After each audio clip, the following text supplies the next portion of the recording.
Hey guys, this is Dr. Dana, and this is your wellness practice tip of the day.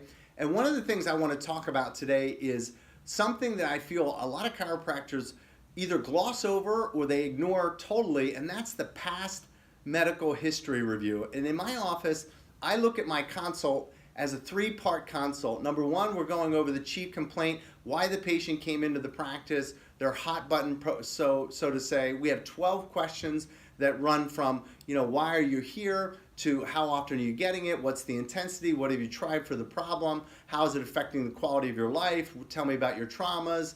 All of those questions, there's 12 questions on their hot button or their chief complaint. But then we get in from there, we transition to the second part. And the second part, the third part, is their future health goals. So what we look at, the healthcare continuum, we look at what are they doing in the dimensions of their health that we think are important, like their nutrition and their exercise and their mindfulness and their water intake and their rest and how they're managing stress. So we look at that and we ask them their health goals. But the second part, sandwiched right in the middle, is their past medical history review. And this is so important, guys, because if you're not asking these questions, you can't solve a problem or help a patient with a problem that you don't know exists or they don't know that you can help them with.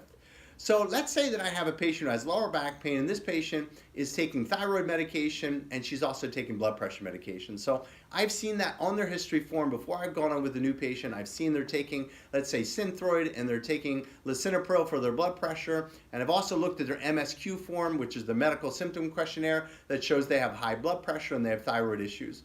So when I get done with the 12 questions, I'm going to say something like this. So, Mary, I really appreciate you giving me information on your lower back. I think I have a good idea of what's going on with your lower back, and I really believe I can help you. And we're going to do an exam in just a couple minutes to see if you're in the right place.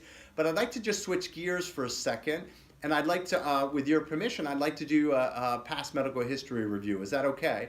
And Mary's going to say yes. And I'm going to say, well, I noticed on your intake form and from your MSQ form and your intake form that you're taking both a blood pressure medication, lisinopril, and you're also taking Synthroid. So obviously you've been diagnosed with hypertension, and you've also been diagnosed with a thyroid condition. I'm guessing that's hypothyroidism. Is that correct?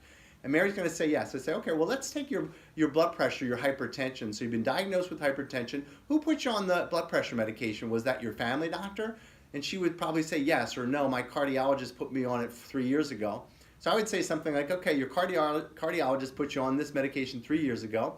And let me ask you a question. How long has the cardiologist told you that you need to be on this medication? Because obviously hypertension is a serious problem, but long-term medications can have side effects. And sometimes the side effects are actually worse than the conditions that they're treating. So do you know how long you're expected to be on this blood pressure medication? Generally, Mary's going to say, well, no, the doctor hasn't given me any indication, in which I'm going to say, so how do you feel about taking a medication like this for the rest of your life? And either Mary's going to say most of the time, say, I don't like taking medication, which is exactly what you want to hear, because when she says that, you want to say, so Mary, let me ask you, because this is why I'm asking these questions, if I could help you with your hypertension, and I'm not saying that I can, but what I will tell you is I've helped a lot of people reduce their blood pressure naturally through lifestyle modification and chiropractic, and if that's something I can help you with, and this is the key part, in addition to your lower back pain, is that something you would be interested in?